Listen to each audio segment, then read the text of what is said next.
Today we're going to talk about part 1 of lesson 6.6 on simple and compound interest. You need to know that interest is the amount of money paid or earned for the use of money by a bank or some other type of financial institution. So interest could be good or bad. If you put your money in the bank and it accumulates interest, that's good. That's like free money. If you charge a lot on your credit card and you don't pay it off right away, you are borrowing money, and so that's going to add up, and you have to pay much more than what you spend, so it could be bad. Simple interest is paid only on the initial principal of a savings account or a loan. And this is stuff that you guys are going to start seeing much later in life when you start with college and houses and cars and that kind of stuff.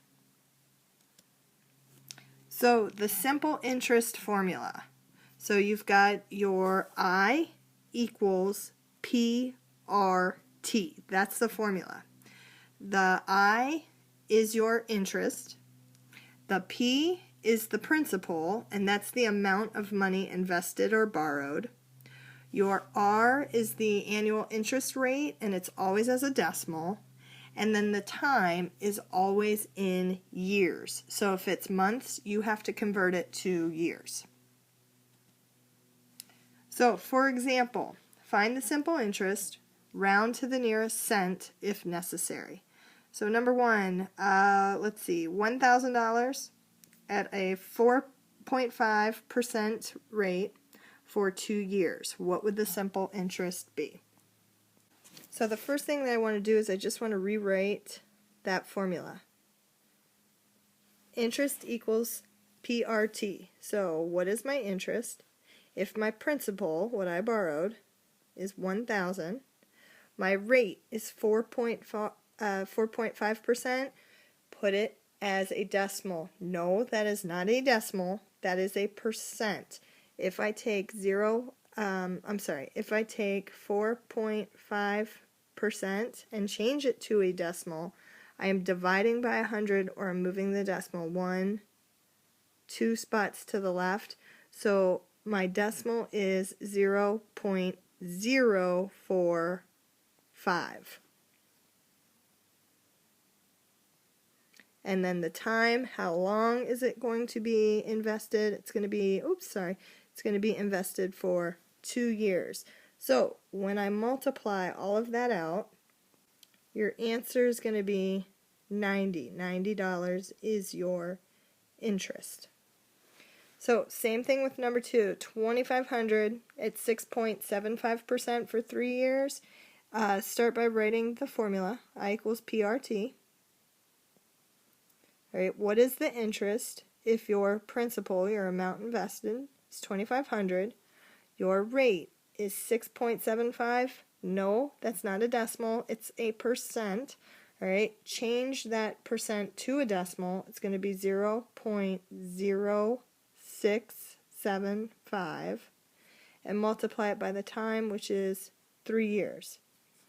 Multiply all of that out, and you're going to get, I know it's going to be dollars, so $506.25.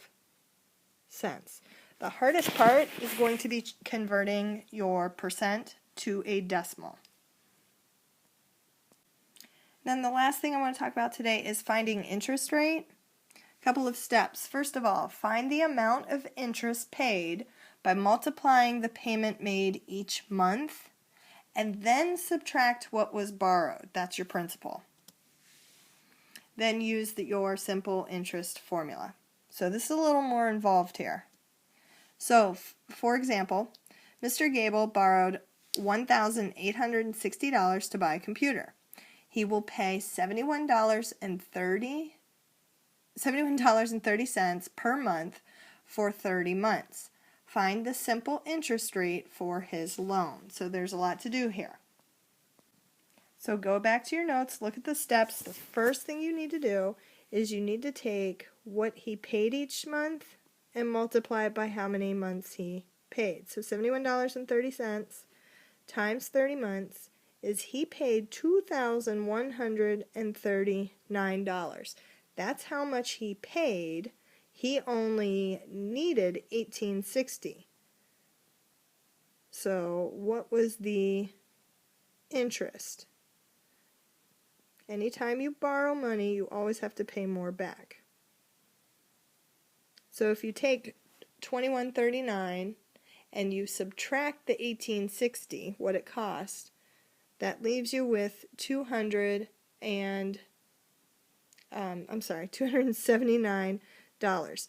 That's the dollar amount of interest paid. But I want to know what the simple interest rate is. That's the percent. So what percent is this? So use my formula, interest equals PRT. I know that my interest was $279. I know that the principal, the amount that I needed to borrow, was $1,860.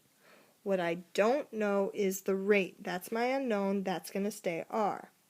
And then I also know the time. It was 30 months. Here's the deal. It's in months. You need to convert it to a year amount.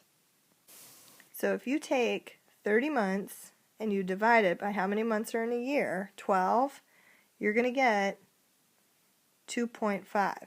So we did this for 2.5 years. That was the time.